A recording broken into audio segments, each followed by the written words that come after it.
Procreate has become a go-to app for digital artists on the iPad, but is it really the best option out there? Let's dig into what makes this app tick and whether it truly lives up to the hype. Procreate is a powerful digital art app designed specifically for the iPad, offering a vast array of tools for artists of all skill levels. Right off the bat, the interface feels intuitive, which is a big plus for newcomers.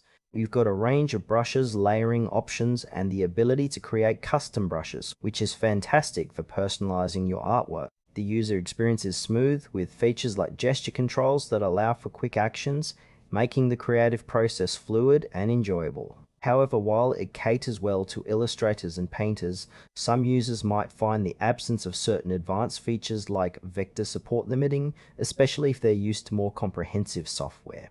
What really stands out is the community around Procreate, with tons of tutorials and resources available online.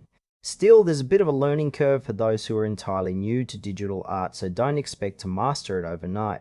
Let's break down the pros and cons of Procreate. On the plus side, the app is incredibly user-friendly, especially for beginners, and its extensive brush library is a huge draw.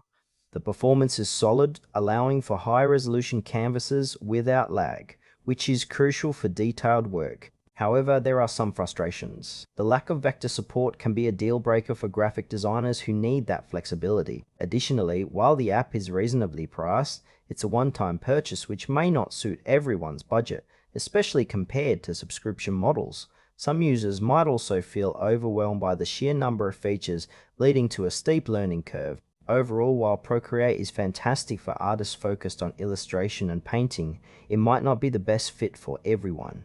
In summary, Procreate is a stellar choice for anyone looking to dive into digital art on the iPad, especially if you're into illustration.